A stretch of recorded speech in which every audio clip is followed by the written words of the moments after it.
Hello guys. So, panoorin natin yung paglubog ng araw.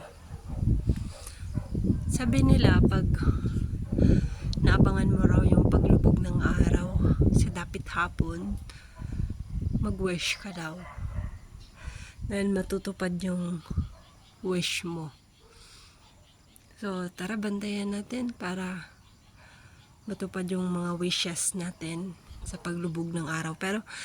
Pero masyado siyang masyado siyang cloudy. Hinahapo ako. Parang masyado siyang cloudy ngayon.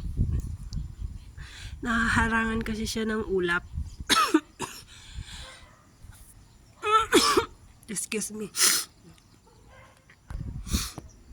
Ayan, palubog na siya.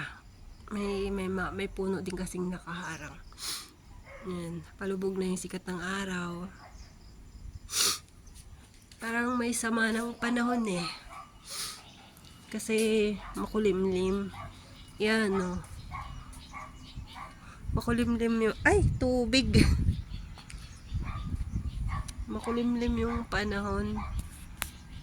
And then... Ay, excuse me. Nahapo ako. Hindi ako makahinga. Shoota. So, yun yung attic. May nakatirang ibon dun sa attic namin. Ayun o.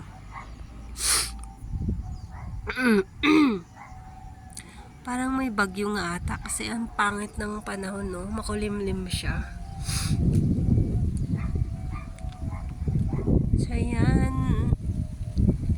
Masarap yung malamig yung simoy ng hangin. December na. Parang ano lang yun eh. Magdi-December kang nilalamig. Charot.